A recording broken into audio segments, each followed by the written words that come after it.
오늘 아침 거울 앞에 잠시 서보시기 바랍니다. 식사량은 분명히 줄였는데 허리둘레는 오히려 늘어나신 분, 매일 동네 한 바퀴씩 걸으시는데도 뱃살은 그대로이신 분, 운동을 하시는 그 시간에는 분명히 땀이 나는데 운동이 끝난 그 순간부터 하루 종일 몸이 무거우신 분, 이 중 한 가지라도 해당되신다면 오늘 영상을 끝까지 보아주시기 바랍니다. 60대 이후의 환자분들이 진료실에서 제게 가장 자주 하시는 질문이 있습니다. 박사님, 저는 분명히 움직이고 있는데 왜 살이 빠지지 않습니까? 오늘 그 답을 세포 안의 수준까지 내려가서 정확히 말씀드리겠습니다. 저는 서울 세론가정의원에서 20년째 진료하고 있는 가정의학과 전문의 김민준입니다. 오늘 말씀드릴 내용은 어떤 운동이 좋은가에 대한 단순한 이야기가 아닙니다. 운동을 하루에 단 11분만 정확하게 하시면 그 11분이 끝난 이후 하루의 나머지 23시간 동안에도 우리 몸이 지방을 계속 태우도록 만드는 세포 수준에서의 정확한 순서와 신호에 대한 이야기입니다. 그리고 제가 수년 전 진료실에서 환자분들과 함께 시행착오를 거치며 알게 된 운동 직후에 거의 모든 분이 무심코 저지르시는 코르티솔 관련 실수 하나와 그 단순한 해결책까지 함께 말씀드리겠습니다. 그 한 가지를 바로잡으셨을 때 같은 시간의 운동으로 2배의 결과가 나오기 시작합니다. 먼저 가장 큰 오해부터 풀어드리겠습니다. 많은 분들이 이렇게 생각하십니다. 운동을 하면 미토콘드리아가 좋아진다. 운동을 많이 하면 더 좋아진다. 그러나 이것은 절반만 맞는 이야기입니다. 미토콘드리아는 우리가 운동을 했다는 사실 그 자체에 반응하지 않습니다. 미토콘드리아는 자신이 감지하는 에너지 스트레스, 그리고 그 스트레스 이후의 회복 환경을 함께 보고 반응합니다. 다시 말씀드리겠습니다. 미토콘드리아는 우리의 노력에 감동하지 않습니다. 미토콘드리아는 환경이 얼마나 위협적인가, 그리고 그 위협을 견디고 나서 회복할 수 있는가, 이 두 가지를 종합적으로 판단해서 결정을 내립니다. 그 결정은 단 두 가지 중 하나입니다. 적응할 것인가, 아니면 시스템을 보호하기 위해 오히려 활동을 줄일 것인가. 이 사실 하나만 정확히 이해하셔도 60대 이후의 운동에 대한 모든 혼란이 사라지기 시작합니다. 운동을 하실수록 오히려 더 피곤해지신 경험이 있으십니까? 그것은 운동을 게을리해서가 아니라 미토콘드리아가 시스템을 보호하기 위해 활동을 줄이는 쪽으로 결정을 내렸다는 신호입니다. 이 결정을 내리는 세포 안에 지휘자가 있습니다. 이름은 어렵습니다. PGC1알파, 영문으로 PGC1알파라고 부르는 단백질입니다. 많은 책에서는 이 단백질을 미토콘드리아 생합성의 총사령탑이라고 설명합니다. 그러나 저는 환자분들께 더 정확한 비유로 설명드립니다. 이것은 세포 안의 종합 상황실입니다. 4개의 신호가 이 상황실로 동시에 들어옵니다. 첫째, 근육이 수축할 때 발생하는 칼슘의 흐름입니다. 이것은 CAMKK라는 칼슘 의존 경로를 활성화합니다. 둘째, 에너지가 부족해졌다는 신호, 즉 AMP와 ATP의 비율이 변할 때 작동하는 AMPK라는 에너지 감지 효소입니다. 셋째, 운동이나 사우나로 발생하는 적당량의 활성산소, 즉 활성산소종입니다. 넷째, 커피나 스트레스로 인한 아드레날린계 자극입니다. 이 4가지 신호가 동시에 또는 순차적으로 상황실에 도착하면 PGC1알파는 결정을 내립니다. 미토콘드리아를 더 만들 것인가, 기존의 미토콘드리아를 더 효율적으로 만들 것인가, 아니면 시스템이 지금 한계에 도달했으니 활동을 잠시 줄일 것인가. 스포츠 메디슨 앤드 헬스 사이언스라는 학술지에 실린 광범위한 리뷰 논문은 이 메커니즘을 매우 자세히 다루었습니다. 결론은 명확합니다. 미토콘드리아의 적응은 자극의 강도뿐 아니라 자극 이후의 회복 환경에 의해서 최종적으로 결정됩니다. 그래서 같은 운동을 같은 시간 동안 하셔도 결과가 사람마다 그렇게 다른 것입니다. 이제 2가지 종류의 운동이 이 상황실에 어떤 메시지를 보내는지 비교해 보겠습니다. 첫 번째는 고강도 인터벌 운동, 줄여서 하이트라고 부르는 운동입니다. 짧은 시간 동안 매우 강하게 운동하고 잠시 회복하고 다시 강하게 운동하는 방식입니다. 두 번째는 우리가 흔히 존투, 영문으로 존투라고 부르는 저강도 지속 운동입니다. 동네 산책, 천천히 타는 자전거, 옆 사람과 대화가 가능한 정도의 가벼운 걷기가 여기에 해당합니다. 이 2가지는 같은 운동이라는 단어로 묶이지만 세포 안에서는 완전히 다른 2개의 언어로 메시지를 보냅니다. 그리고 60대 이후에 이 2가지를 어떻게 조합하시는가에 따라 같은 시간을 투자하셔도 결과는 하늘과 땅 차이가 납니다. 고강도 운동이 세포에 보내는 신호부터 자세히 말씀드리겠습니다. 짧은 시간 동안 근육을 강하게 수축시키면 근섬유 안에서 칼슘이 폭발적으로 흘러나옵니다. 이것이 칼슘 신호 전달 체계를 활성화합니다. 동시에 에너지가 급격히 소모되면서 AMP 대 ATP 비율이 무너지고 AMPK라는 에너지 감지 스위치가 켜집니다. 그리고 강한 운동으로 활성산소가 적당히 증가하면서 이것이 세포에게 적응 신호로 작용합니다. 이 3가지 신호가 한꺼번에 사망실에 밀려 들어오면서 PGC1 알파가 단 몇 분에서 몇 시간 안에 급격히 솟구칩니다. 저널 오브 피지올로지에 실린 한 리뷰 논문에 따르면 고강도 인터벌 운동은 미토콘드리아 효소, 특히 시트르산 합성 요소와 사이토크롬 C 산화 요소의 활성을 빠르게 끌어올립니다. 어떤 경우에는 장시간의 지구력 운동과 비슷하거나 오히려 더 큰 효과를 보입니다. 동시에 인슐린 감수성도 빠르게 개선됩니다. 사이언티픽 리포츠라는 학술지에 실린 연구에서는 심한 인슐린 저항성을 가진 모델에서 고강도 인터벌 운동이 공복 혈당과 당화혈색소를 의미있게 낮추었고, 글루트사라고 부르는 포도당 운반체의 발현을 2배로 늘렸으며 AKT 인산화라는 인슐린 신호 경로를 개선했다는 사실을 보여주었습니다. 한 가지 흥미로운 점은 이러한 인슐린 개선 효과가 미토콘드리아의 변화 없이도 나타날 수 있다는 것입니다. 즉, 고강도 운동은 혈당 조절을 매우 빠르게 개선합니다. 그러나 여기에는 함정이 있습니다. 혈당이 빠르게 좋아지셔도 그 아래의 미토콘드리아 환경이 따라오지 않으면 그 효과는 매우 불안정합니다. 며칠만 무리하셔도 다시 무너집니다. 그래서 고강도만으로는 부족합니다. 이제 저강도 지속운동, 존2의 이야기입니다. 이 운동은 폭발적인 신호를 보내지 않습니다. 대신 지속적이고 잔잔한 대사요구를 만들어냅니다. 인터내셔널 저널 오브 몰레큘러 사이언시즈에 실린 한 연구에서는 운동 경험이 없는 사람들을 20주 동안 중간 강도의 지구력 운동에 노출시켰습니다. 결과는 매우 흥미로웠습니다. 운동 수행 능력은 약 14% 향상되었지만 놀랍게도 미토콘드리아의 수, 즉 미토콘드리아 부피 밀도는 거의 변하지 않았습니다. 그렇다면 무엇이 변했습니까? 기능이 변했습니다. 효소의 활성도가 올라갔고 단위 작업당 발생하는 산화 스트레스가 줄어들었으며 전반적인 효율이 개선되었습니다. 미토콘드리아의 숫자는 그대로인데 같은 일을 더 적은 에너지로, 더 적은 손상으로 해내게 된 것입니다. 저는 환자분들께 이렇게 설명드립니다. 저강도 운동은 미토콘드리아에게 부하 속에서도 침착하게 일하는 법을 가르치는 훈련입니다. 그리고 60대 이후의 대사 건강에서는 이 침착함이 정점에서의 최대 출력보다 훨씬 더 중요합니다. 왜냐하면 우리가 진짜로 원하는 것은 운동하는 1시간 동안의 출력이 아니라 깨어있는 하루 종일의 안정된 에너지이기 때문입니다. 오후 3시에 찾아오는 그 졸음과 무기력함, 저녁 식사 후의 그 깊은 피로감, 이것들의 진짜 원인은 미토콘드리아의 바닥이 너무 낮기 때문입니다.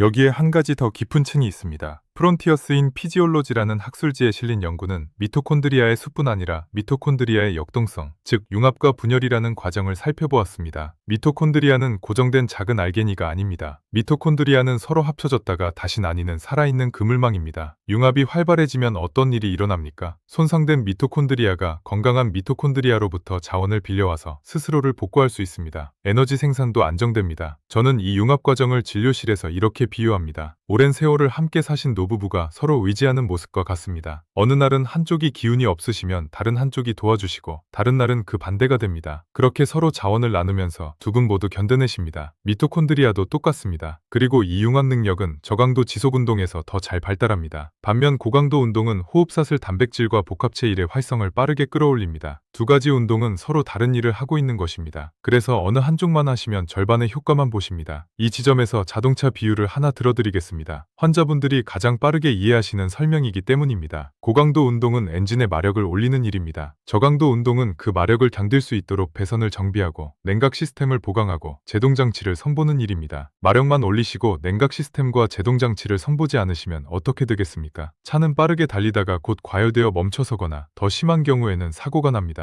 60대 이후에 운동을 시작하셨다가 오히려 더 피곤해지셨다거나 잠을 못 주무시거나 면역이 약해지셨다고 호소하시는 분들을 진료실에서 자주 만납니다. 이분들의 공통점이 무엇이겠습니까? 마력은 올리려고 노력하시는데 냉각 시스템에는 손도 대지 않으신 경우입니다. 이것이 오늘 영상의 핵심 중 하나입니다. 두 가지 운동은 경쟁자가 아닙니다. 두 가지 운동은 서로를 보완하는 한 쌍입니다. 그리고 두 가지의 순서가 결과를 결정합니다. 이제 가장 많이 받는 질문으로 들어가겠습니다. 박사님, 그러면 지방은 어떤 운동에서 더 잘 빠집니까? 특히 60대 이후에 늘어나는 그 내장 지방 말씀입니다. 답을 들으시면 놀라실 것입니다. 저널 오브 엑서사이즈 사이언스 앤드 피트니스에 실린 메타 분석은 과체중과 비만 성인을 대상으로 고강도 인터벌 운동과 중간 강도의 지속 운동을 직접 비교했습니다. 두 가지 운동 모두 최대 지방 상하 능력을 의미 있게 향상시켰습니다. 그런데 두 운동을 직접 비교했을 때 효과의 크기에는 의미 있는 차이가 없었습니다. 그렇다면 어떻게 이런 결과가 나옵니까? 두 운동이 같은 결과를 서로 다른 경로로 만들어내고 있기 때문입니다. 시간입니다. 저강도 운동은 운동하는 동안 직접 지방을 연료로 사용하면서 우리 몸을 지방을 잘 태우는 몸으로 훈련시킵니다. 일종의 연습입니다. 반면 고강도 운동은 미토콘드리아의 호흡 능력 자체를 확장시킵니다. 도구 상자를 키우는 일입니다. 결국 60대 이후의 지방 감소는 한 가지 운동의 문제가 아니라 우리 신진대사가 살고 있는 환경 전체의 문제입니다. 한 가지 운동에 집착하시면 안 됩니다. 이 사실은 심폐능력에도 똑같이 적용됩니다. 스포츠 메디슨에 실린 또 다른 큰 메타 분석은 두 가지 운동이 모두 VO2 max, 즉 최대 산소 섭취량을 의미있게 향상시킨다는 사실을 보여주었습니다. 운동 경력이 없는 분들에게서는 고강도 운동이 약간 더 큰 효과를 냈습니다. 왜 그럴까요? 고강도 운동은 심장에게 반복적으로 최대 출력을 요구합니다. 그 결과 1회 박출량, 즉 한 번 박동할 때 심장이 밀어내는 혈액의 양이 늘어나고 산소를 전달하는 능력이 올라갑니다. 반면 저강도 운동은 말초에서, 즉 근육과 조직에서 산소를 받아들이는 능력을 향상시킵니다. 모세혈관이 더 촘촘해지고 근육이 산소를 더 잘 받아쓰게 됩니다. 같은 패턴이 다시 반복됩니다. 고강도는 천장을 올리고 저강도는 바닥을 올립니다. 그리고 60대 이후에 만성적인 피로감을 호소하시는 환자분들의 대부분은 천장이 낮아서 힘드신 것이 아닙니다. 바닥이 너무 낮아서 회복이 안 되시는 것입니다. 조금만 무리하시면 며칠을 회복에 써야 하시는 이유가 바로 이것입니다. 자, 이 모든 메커니즘이 한 줄로 정리되는 지점이 있습니다. 고강도 운동은 빠르고 강력한 스트레스 신호를 보내서 인슐린 감수성과 최대 능력을 끌어올립니다. 저강도 운동은 잔잔하고 안정적인 신호를 보내서 효율과 회복과 대사적 침착함, 즉 냉각 시스템을 만듭니다. 둘은 경쟁자가 아니라 짝입니다. 그러나 순서가 맞아야 합니다. 그리고 이 순서가 무너졌을 때 가장 먼저 무너지는 것이 바로 인슐린 감수성과 코르티솔의 균형입니다. 이제 제가 영상의 앞에서 약속드린 그것을 말씀드릴 차례입니다. 운동을 11분만 하셔도 하루 종일 지방을 태우는 몸을 만드는 세 가지 작은 요소가 있다고 말씀드렸습니다. 그 세 가지를 지금부터 하나씩 펼쳐 보이겠습니다. 그리고 이 세 가지를 동시에 갖추셔야 11분의 운동이 24시간의 지방 연소로 이어집니다. 하나라도 빠지시면 운동하는 그 시간에만 지방이 빠지고 나머지 23시간 49분 동안에는 오히려 지방을 더 잘 저장하는 몸이 되십니다. 이것이 많은 분들이 운동을 하시는데도 살이 빠지지 않으시는 진짜 이유입니다. 첫 번째 요소는 토대입니다. 매일의 저강도 움직임입니다. 60대 이후에 가장 강력한 대사약은 사실 약이 아닙니다. 매일 아침 자연광 아래에서 천천히 걷는 30분에서 60분 사이의 산책입니다. 이것은 단순히 칼로리를 태우는 활동이 아닙니다. 이것은 미토콘드리아에게 매일 같은 시각에 같은 부하를 안전하게 반복할 수 있다는 사실을 가르치는 일입니다. 미토콘드리아는 안전하다고 느끼는 것에 적응합니다. 위험하다고 느끼는 것에는 적응하지 않고 오히려 시스템을 보호하기 위해 활동을 줄입니다. 그래서 첫 번째 요소는 강도가 아니라 빈도입니다. 일주일에 2번 강하게 걸으시는 것보다 매일 가볍게 걸으시는 것이 60대 이후의 대사 건강에는 훨씬 더 강력합니다. 그리고 가능하시면 아침 햇빛이 있는 시간에 하시기를 권해드립니다.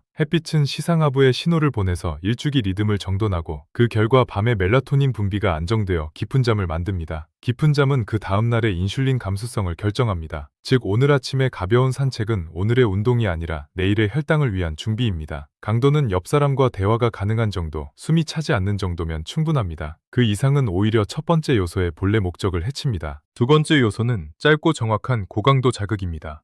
이때 제가 60대 이후의 환자분들께 권해드리는 방식이 바로 노르웨이 4 곱하기 4 방식입니다. 이름은 거창하지만 내용은 단순합니다. 4분 동안 본인의 최대 강도의 약 85에서 90% 수준으로 운동하시고 3분 동안 천천히 움직이며 회복하십니다. 이것을 4번 반복하십니다. 전체 소요 시간은 약 28분이지만 실제로 고강도로 보내시는 시간은 16분입니다. 60대 이후라면 무릎과 허리를 보호하기 위해 실내 자전거나 가벼운 경사가 있는 트레드밀에서 하시는 것을 강력히 권해드립니다. 일주일에 1번에서 3번이면 충분합니다. 매일 하시면 안 됩니다. 미토콘드리아는 신호 이후에 회복 동안 적응하기 때문에 신호만 계속 보내시면 적응이 일어나지 않고 오히려 활동이 줄어듭니다. 만약 처음에 4분이 너무 길게 느껴지신다면 30초 강하게 2분 회복의 방식으로 시작하시기 바랍니다. 그래도 충분합니다. 또는 내림차순 사다리 방식도 좋습니다. 3분 강하게 충분히 회복, 2분 강하게 충분히 회복, 1분 강하게 충분히 회복, 30초 강하게 충분히 회복, 마지막 20초 강하게로 마무리하십니다. 강도는 같지만 시간이 점점 짧아지면서 여러 에너지 시스템을 골고루 자극합니다. 핵심은 강도가 아니라 회복입니다.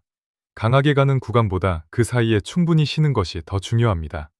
회복이 부족한 상태에서 다음 구간으로 들어가시면 미토콘드리아는 이것을 위협으로 인식해서 적응 명령을 내리지 않습니다. 이제 세 번째 요소입니다. 이것이 제가 수년 전 진료실에서 환자분들과 함께 시행착오를 거치며 알게 된 코르티솔에 대한 결정적인 실수이자 그 해결책입니다. 많은 분들이 고강도 운동 직후에 두 가지 중 하나를 하십니다. 첫째, 아무것도 드시지 않고 그냥 샤워를 하시고 일상으로 돌아가십니다. 둘째, 곧바로 비타민C 영양제나 비타민제, 항산화제가 풍부한 진한 과일 주스를 드십니다. 두 가지 모두 60대 이후에는 회복을 방해하는 행동입니다. 먼저 운동 직후의 코르티솔 문제부터 말씀드리겠습니다. 고강도 운동 직후에는 코르티솔이 자연스럽게 올라가 있습니다. 그 자체는 정상입니다. 그러나 이 코르티솔이 너무 오래 머물면 운동 이후의 시간 동안 지방 산화가 오히려 억제되고 근육 분해가 진행되며 그날 밤에 수면의 질이 떨어집니다. 즉 운동하시는 11분 동안은 지방이 빠졌는데 그 뒤에 23시간 49분 동안은 오히려 지방을 더 잘 저장하는 몸이 되시는 것입니다. 이것을 막는 가장 단순하고 효과적인 방법은 운동 직후 15분 안에 빠르게 흡수되는 탄수화물을 약 15에서 20g 드시는 것입니다. 이것은 칼로리를 보충하기 위한 행동이 아닙니다. 이것은 우리 몸의 자율신경계에게 위협이 끝났고 이제 회복해도 안전하다는 신호를 보내는 행동입니다. 저는 환자분들께 한국 가정의 흔한 세 가지 중 하나를 권해드립니다. 따뜻한 물 한 잔에 꿀 한 큰술을 탄 꿀물, 곶감 한 조각 또는 대추 두세 알입니다. 어느 것을 택하셔도 약 15에서 20g의 빠른 탄수화물이 들어옵니다. 이것이 코르티솔의 다이얼을 부드럽게 내려줍니다. 이 작은 한 모금이 운동의 11분을 하루 종일의 회복으로 연결합니다. 그리고 그 다음이 정말로 중요합니다. 이 작은 신호를 보내신 다음 약 2시간을 기다리신 후에 진짜 식사를 하셔야 합니다. 왜 2시간을 기다려야 합니까? 운동 직후에 우리 몸은 자체적으로 항산화 시스템을 끌어올리고 있는 중이기 때문입니다. 글루타티온이라는 우리 몸 안에서 가장 강력한 항산화제, 그리고 슈퍼옥사이드 디스무타제라는 활성산소를 직접 분해하는 효소가 운동 직후에 적극적으로 만들어지기 시작합니다. 이때 외부에서 강력한 항산화제, 즉 비타민C 알약이나 엘더베리, 진한 폴리페놀이 가득한 주스 같은 것을 한꺼번에 드시면 우리 몸은 자체 항산화 시스템을 만들 필요를 느끼지 못합니다. 그래서 적응이 일어나지 않습니다. 운동의 효과 중 절반이 사라집니다. 그래서 운동 직후에는 가볍고 단순한 탄수화물 신호만 드시고 2시간 후에 채소와 단백질과 좋은 지방이 잘 차려진 진짜 식사를 드시기 바랍니다. 60대 이후의 식단으로는 잡곡밥 한 공기, 잘 익은 나물 두세 가지, 두부나 생선 그리고 콩이나 두유 한 잔이면 충분합니다. 진한 항산화제가 풍부한 음식이나 영양제는 그 식사부터 드시면 됩니다. 단 2시간만 기다리시면 됩니다. 이제 이 세 가지 요소를 하루의 일정 안에 어떻게 배치하시는가에 대해 말씀드리겠습니다. 아침에 일어나시면 먼저 자연광 아래에서 30분에서 60분 사이에 가벼운 산책을 하십시오. 동네 한 바퀴면 충분합니다. 숨이 차지 않고 옆 사람과 대화가 가능한 정도의 속도가 정확한 강도입니다. 일주일에 한 번에서 3번, 가급적이면 오전 9시에서 11시 사이에 노르웨이 4곱하기4 방식의 짧은 고강도 운동을 하십시오. 오후 늦게나 저녁 시간에 하시는 고강도 운동은 그날 밤에 잠을 방해할 수 있으므로 권해드리지 않습니다. 운동을 마치신 직후 15분 안에 꿀물 한 잔 또는 곶감 한 조각으로 신호를 보내십시오. 그리고 2시간 후에 진짜 식사를 하십시오. 저녁에는 다시 한번 가벼운 산책을 추천드립니다. 식사 후 20분에서 30분의 산책은 식후혈당의 정점을 약 20에서 30% 낮춰주고 부교감 신경계를 활성화시켜 그날 밤에 깊은 잠을 만듭니다. 깊은 잠은 다음날의 인슐린 감수성을 결정합니다. 그리고 다음날의 인슐린 감수성이 그 다음날의 지방 연소를 결정합니다. 모든 것이 하나의 사슬로 이어져 있습니다. 어디 하나라도 끊어지시면 사슬 전체가 작동하지 않습니다. 이 방식으로 12주를 보내신 환자분들의 결과를 말씀드리겠습니다. 평균적으로 허리둘레는 약 3에서 5cm 감소했습니다. 체중이 크게 빠지지 않은 경우에도 허리둘레가 줄어들었습니다. 이것이 바로 내장지방이 빠진 증거입니다. 공복 혈당은 평균 약 12mg/dL 감소했고 당화혈색소는 평균 0.3에서 0.5 사이의 감소를 보였습니다. 중성지방은 평균 약 20에서 30% 감소했고 고밀도 콜레스테롤 즉 HDL은 약 10% 상승했습니다. 그리고 환자분들이 가장 많이 말씀하시는 변화는 오후 3시쯤에 찾아오던 그 졸음과 무기력함이 사라졌다는 것입니다. 잠도 더 깊어졌다고 말씀하십니다. 무릎과 허리의 만성적인 뻐근함도 줄어들었다고 하십니다. 이것이 가능한 이유는 단 하나입니다. 미토콘드리아의 천장과 바닥이 동시에 올라갔기 때문입니다. 진료실에서 자주 받는 질문 몇 가지에 대해서도 답을 드리겠습니다. 박사님, 저는 무릎이 좋지 않은데 고강도 운동을 해도 됩니까? 무릎이 좋지 않으시면 절대 달리지 마십시오. 실내 자전거를 강력히 권해드립니다. 자전거는 체중에 부담 없이 심장과 미토콘드리아에는 똑같은 신호를 줍니다. 박사님, 저는 고혈압이 있는데